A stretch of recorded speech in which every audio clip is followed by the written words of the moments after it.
ஓம் அகிலாண்ட நாயகியே போற்றி. ஓம் அஷ்டமி நாயகியே போற்றி. ஓம் அபயம் தருபவளே போற்றி. ஓம் அசுரரை வென்றவளே போற்றி. ஓம் அன்பர்க்கு எளியவளே போற்றி போற்றி. என் அன்பு குழந்தையே, உனக்கான நல்ல விஷயங்களை செய்து கொடுப்பதற்காகவே உன் தாயானவள் இன்று உன்னை தேடி வந்திருக்கின்றேன். என் தங்க குழந்தையே, இன்று உன் அம்மா உனக்கு சொல்ல வந்திருக்கின்ற வாக்கினை நீ தவிர்க்காமல் கேட்க வேண்டும். ஏனென்றால் இது உனக்கான வாக்கு. உன்னை நல்வழிப்படுத்துவதற்காகவே உன் தாயானவள் தினம்தோறும் உனக்கு இந்த வாக்கினை உன் கண்ணில் படும்படி செய்து கொண்டிருக்கின்றேன் என்பதனை நீ மறந்துவிடக் கூடாது. உன்னுடைய இல்லத்திற்கு வந்த ஒருவர் இப்பொழுது திரும்பி சென்று கொண்டிருக்கின்றார். அவர் சாதாரணமாக எல்லாம் வந்துவிடவில்லை. உன் குடும்பத்தில் மிகப்பெரிய அழிவினை ஏற்படுத்துவதற்காக வந்த ஒரு நபர் இப்பொழுது திரும்பி சென்று கொண்டிருக்கின்றார்.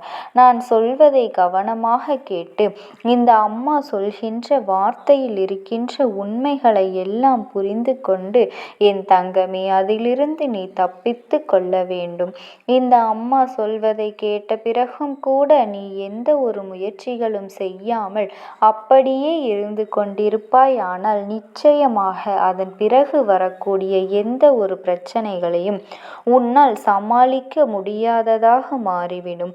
நீ மிகப்பெரிய ஆபத்தில் சிக்கிக்கொண்டு விடுவாய் என்பதனை மறந்து விடாதே.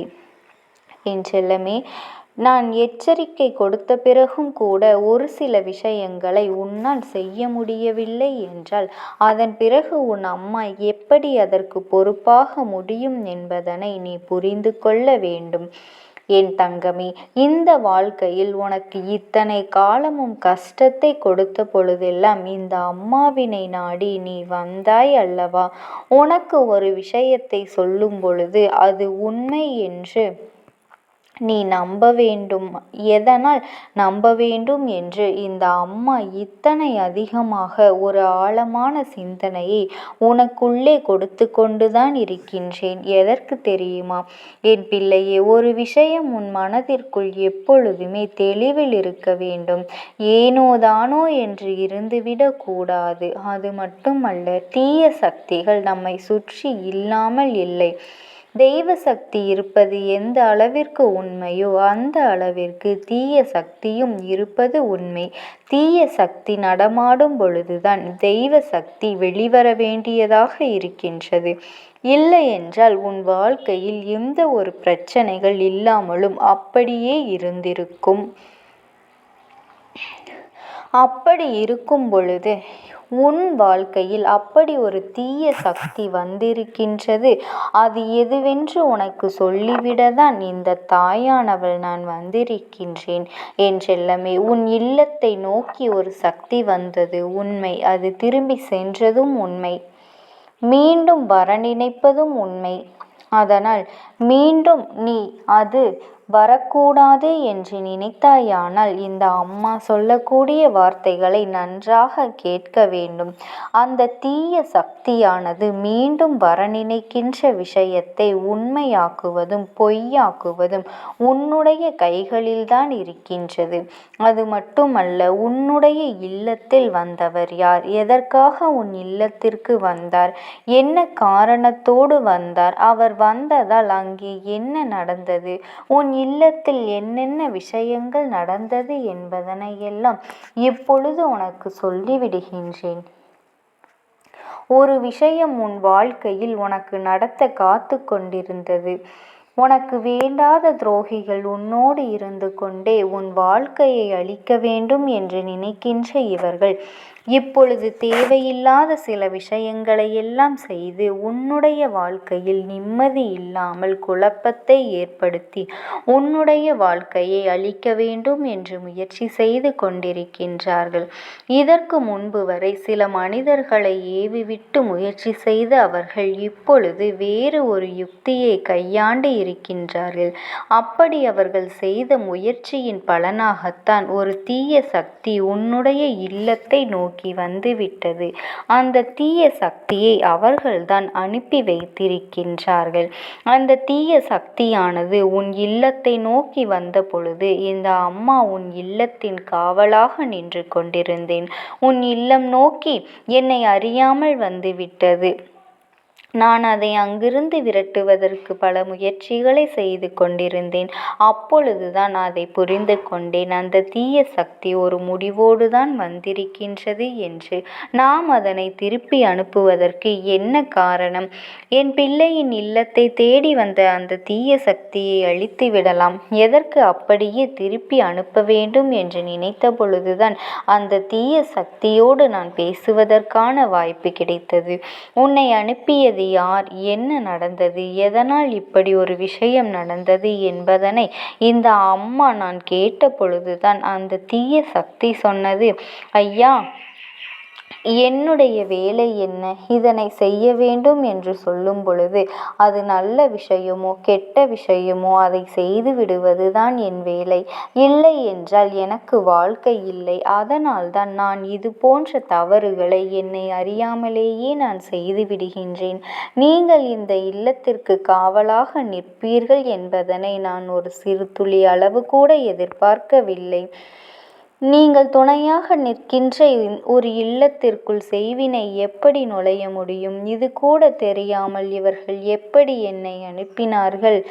அம்மா, என்னை மன்னித்து விடுங்கள். நான் இங்கு வந்தது என்னுடைய தவறு இல்லை. அவர்கள் செய்ததன் பலனாகத்தான் நான் இங்கு வந்து விட்டேன். இனி ஒரு பொழுதும் நீங்கள் காவலாக நிற்கின்ற இந்த இல்லத்திற்கு என்னால் எந்த ஒரு கெடுதலையும் செய்துவிட முடியாது. அதனால் நீங்கள் கோபப்பட வேண்டாம். நான் இங்கிருந்து இப்படியே வந்த வழி திரும்பி சென்று விடுகின்றேன். யார் என்னை அனுப்பினார்களோ அவர்களிடத்திலேயே சென்று அவர்களுக்கு நான் எச்சரிக்கையும் கொடுக்கின்றேன். அம்மா காவலாக நிற்கின்றாள். மீண்டும் இது போன்ற ஒரு காரியத்தை செய்ய துணிய வேண்டாம் என்று நான் எச்சரிக்கையை கொடுத்து விடுகின்றேன். அம்மா, நான் இங்கு வந்ததற்கு என்னை மன்னித்து விடுங்கள் என்று சொல்லி என்னுடைய காலடியில் விழுந்து வணங்கிவிட்டு அந்த செய்வினையானது இங்கிருந்து சென்று விட்டது. என் பிள்ளையே, இப்பொழுது உனக்கு புரிகின்றதா? உன் இல்லத்திற்கு வந்தது யார்? எதனால் அது திரும்பி சென்றது? அது அழிக்க வந்த காரியத்தை நிறைவேற்றாமல் போவதற்கு என்ன காரணம் என்பதனை நீ தெரிந்து கொண்டாய் அல்லவா என் அன்பு செல்லமே? இந்த விஷயங்கள் நடந்தது நிச்சயமான உண்மை. என் பிள்ளையே, உன்னுடைய வாழ்க்கையில் சில விஷயங்கள் நடக்கும் என்று நீ நினைத்து கொண்டு இருப்பாய். ஆனால் அது திடீரென்று நடக்காமல் போய்விடுகின்றது அல்லவா? அதற்கு எல்லாம் தீய சக்திகள், தீய வினைகள் உன் வாழ்க்கையிலிருந்து உன்னை நாள்தோறும் ஆட்டி படைத்து கொண்டிருக்கின்றது. அதனால் இந்த அம்மா வந்துவிட்ட பிறகு அவையெல்லாம் உன்னை விட்டு விலகி ஓடிக்கொண்டிருக்கின்றது. என் பிள்ளையின் இல்லத்தை தேடி வந்த அந்த தீய சக்தியை அழித்து விடலாம். எதற்கு அப்படியே திருப்பி அனுப்ப வேண்டும் என்று நினைத்த பொழுதுதான் எனக்கு இந்த ஒரு எண்ணம் தோன்றியது. என் தங்க குழந்தையே, அதனால் நீ எதை நினைத்தும் கவலைப்படாதே. இதையெல்லாம் உன்னால் புரிந்து கொள்ள முடியும் அல்லவா? உன் வாழ்க்கையில் ஏற்பட்டிருக்கின்ற மாற்றங்களை எல்லாம் நீ உற்று நோக்கி பார். இதற்கு முன்பு எப்படியெல்லாம் நடந்தது, இப்பொழுது உன் வாழ்க்கை எப்படி இருக்கின்றது என்பதனை உன்னால் நிச்சயமாக புரிந்து கொள்ள முடியும். இந்த அம்மா உன் வாழ்க்கையிலிருந்து என்னென்ன விஷயங்களை எல்லாம் உனக்கு செய்து கொடுத்திருக்கின்றேன் என்பதனை உன்னால் புரிந்து கொள்ள முடியும். இத்தனை காலமும் நீ இந்த வாழ்க்கையை வெறுத்தாய் அல்லவா? இத்தனை காலமும் இந்த வாழ்க்கையின் மீது உனக்கு இருந்த நம்பிக்கை குறைந்து போனது அல்லவா? ஆனால் இனிமேல் அப்படியெல்லாம் இல்லாமல் உன் வாழ்க்கை சந்தோஷமாக உனக்கு கொடுப்பதை நீ உணரத்தான் போகின்றாய். எதனால் இப்பொழுது இந்த அம்மா மீண்டும் அந்த தீய சக்தி திரும்ப வரும் என்று சொல்கின்றேன் என்றால் செய்வினைக்கு என்ன தெரியும்? அதை அனுப்ப அது மீண்டும் மீண்டும் வந்து கொண்டுதான் இருக்கும். அதனால் எங்கே திரும்பி சென்றதோ அவர்கள் மீண்டும் அதை திருப்பி அனுப்புவதற்கான வாய்ப்புகள் நிறையவே இருக்கின்றது. என் அன்பு குழந்தையே, நீ எதை நினைத்தும் கவலைப்படாதே.